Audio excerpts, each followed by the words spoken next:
Hi there, everyone.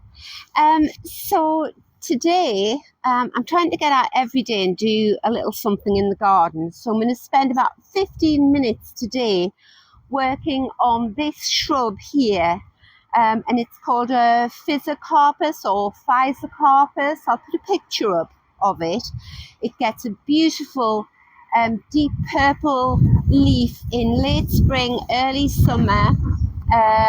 And a lovely pale pink flower. It's beautiful. And this shrub here is about 16 years old. So if you Google Physocarpus, it will probably suggest that because it flowers on last year's growth, it usually advises you to leave the shrub until it's flowered and then get in there and give it a prune.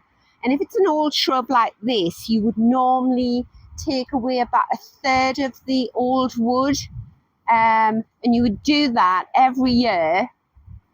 So after 3 years, everything would be sort of new, wouldn't it? It would be sort of 3 years old or younger. The reason I am pruning this plant now in the winter is because if I left it until summer when it had finished flowering, I can't get near it then without damaging all the other new plants that are coming up in this area.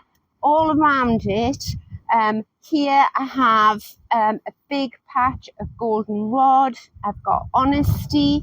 There is Crocosmia lucifer all round in front of it over there. I've got aqualesias, Rebecchias, everything. I'll try and find some pictures of what this border looks like.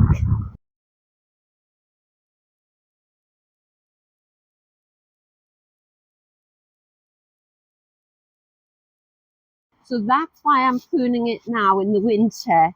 And because it's such a large plant, I really don't mind losing a third of its branches, therefore a third of its foliage and a third of its flowers, because I've got so much left after I've pruned it. If yours was a much smaller, much younger plant, then you might think, oh no, I'll wait until it's flowered and then give it a prune to sort of keep it in check. But then if it was quite a young plant, you probably wouldn't need to prune it anyway. But anyway, I pruned this Physocarpus this time last year, and the plant, I was quite worried, but the plant had never looked better than it did this year. It's beautiful. You might think, why have you got such a huge shrub in this smallish border? And I'll show you why. Because they are our side gates, and we sit sort of in this area quite a lot, or I'm busy in the garden. So the Physocarpus actually works as a really good screen. I'll go outside the gates here. There we go. It actually screens the garden off so people can't see in going by. We would be very exposed if that wasn't there. And it looks quite sort of innocent there in all its beautiful stark bareness, doesn't it? But believe me, I'll put a picture up now of what this looks like when it comes into leaf.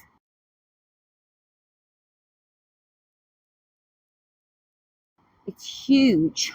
So whilst I'm here with the camera, I'll show you the bits of the Physocarpus that I'm going to take out.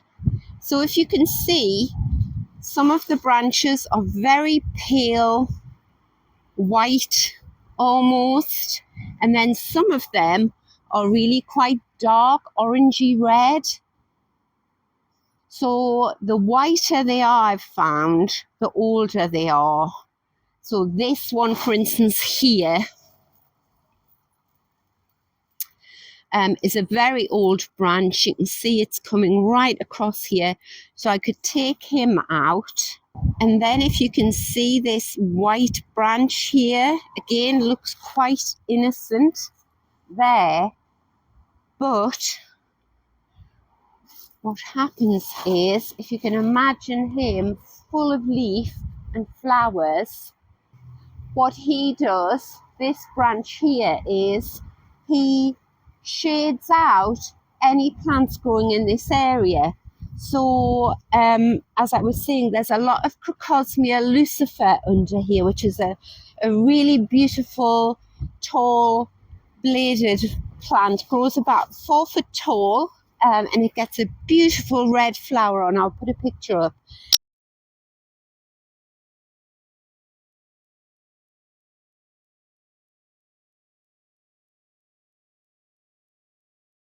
And then here is a tall white oxeye daisy. I've got achilles and that. And what I find is, if I leave the Physocarpus, if I left that branch there, what happened last year was all the Crocosmia lucifer sort of grew and leaned out. It was getting sort of pushed forward by this huge, beautiful shrub.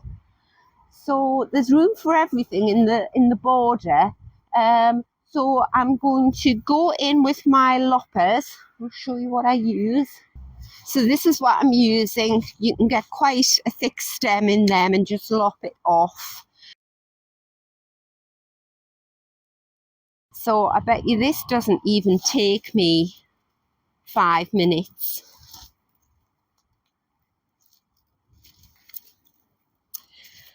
Right.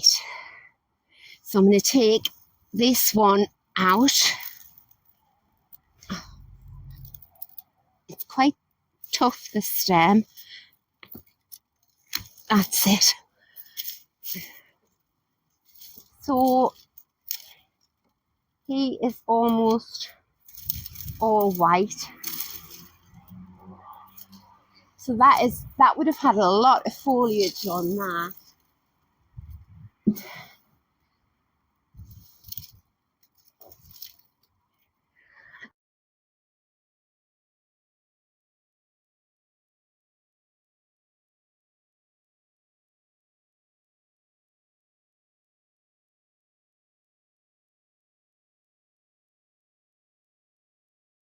And the other good thing about pruning very old shrubs like this is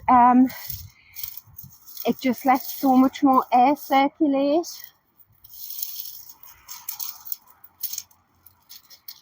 Wow. Again, another huge bit of shrub. Right.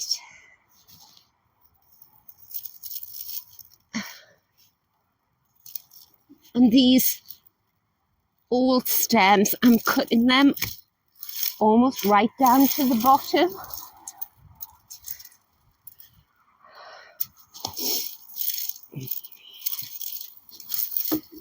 I'm much more confident doing this year than I was last year.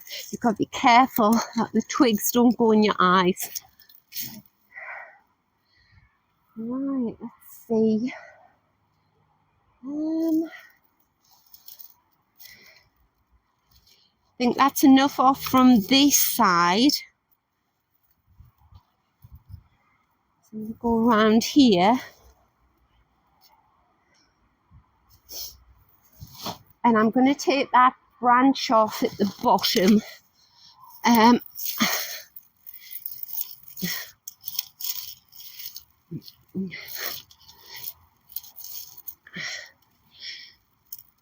Oh, gee me. So tough, this one. It's so thick. I think I need stronger loppers. Oh, come on. Goodness me. There we go. There we go. Right, I'll show you the size of this one here when I come round. And actually, can you hear all the twigs just snapping? It's nearly all pale white, and look how brittle the branches are on this. So I'm actually going to stop there. I reckon that is about a third. I can just see a plastic bag's got caught in there as well.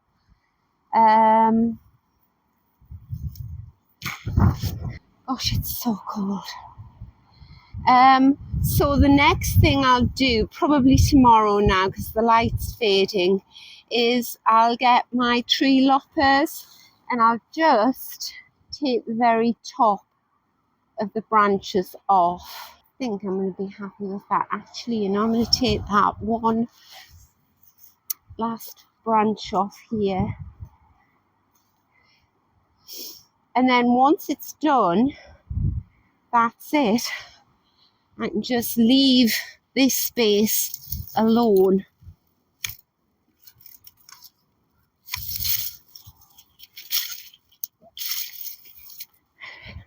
It's very twiggy, that one.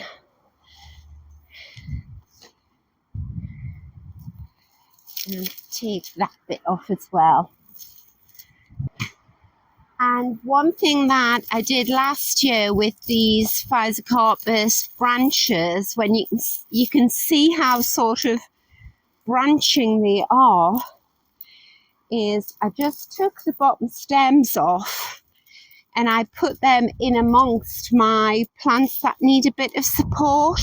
So you can put them in amongst Crocosmia lucifer or your daisies, anything like that, and they will act as a natural plant support, and they work very well.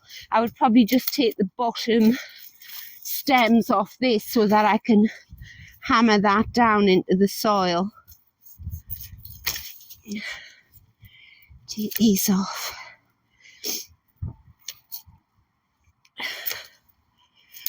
I don't know how cold it is wherever you are in the UK. It's below freezing today here. So there, I would just have that bottom bit there and sort of ram that down into the soil, and it acted as a good plant support. It wasn't, I didn't leave them that tall. I sort of cut them off down to about there.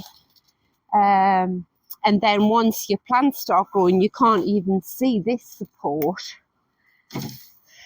So there, and hopefully you can't really even tell I've been in there. If you're wondering what they are all my pots of daffodils and that. I usually hide them behind all the foliage that grows here, the veronicastum and everything. Everything's quite tall in this border, and then it sort of gets shorter as you come nearer to the front. So there we go. If you have one of these shrubs and you're thinking, actually, I would rather prune it in the winter, then take it from me. It did this one no harm at all. And as I say, it was beautiful this year, better than it's ever been. So, right, thank you for watching the video. I hope you've enjoyed it. I hope you found it useful. And I'll see you in the garden next time. Bye.